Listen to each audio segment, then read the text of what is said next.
Hi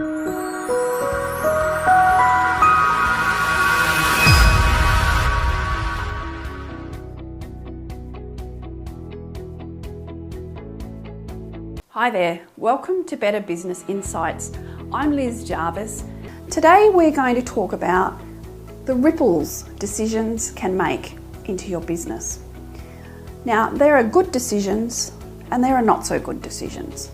So today, let's talk about the not so good decisions. I'll give you a couple of examples of things that were unexpectedly damaging to business.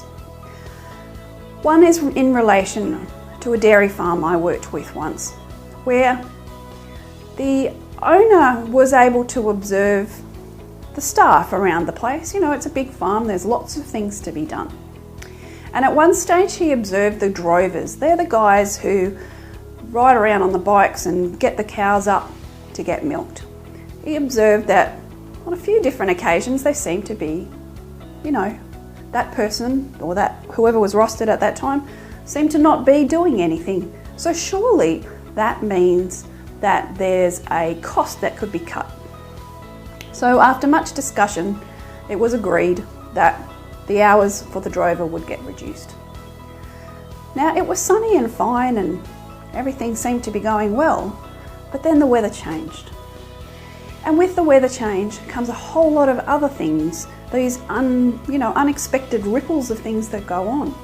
And without the extra time that had appeared to be wasted, those drovers weren't able to get the cows up correctly or to get them all in.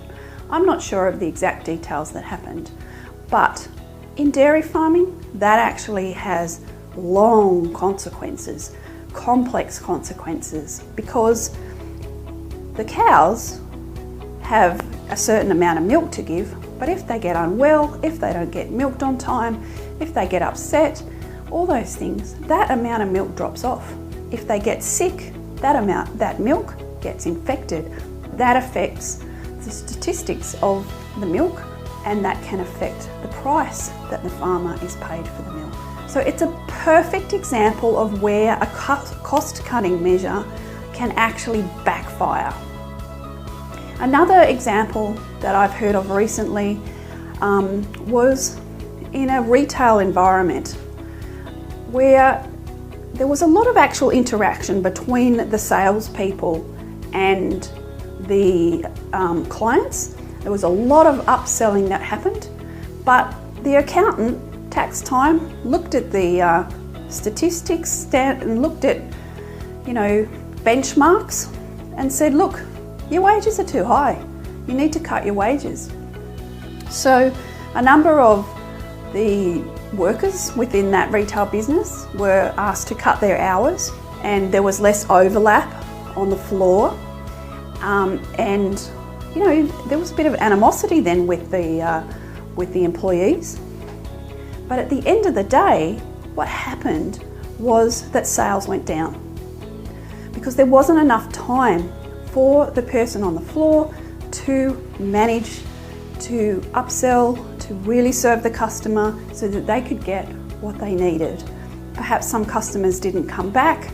Perhaps some customers, didn't like that they were rushed in their purchases. Either way, that person later on put the staff back on, but it's very hard to claw back those sales. Once you've missed them, they're gone forever. So I hope these couple of examples of the ripples that can happen when you make decisions without considering all the consequences will help you in your decision making in your business. Join me next time.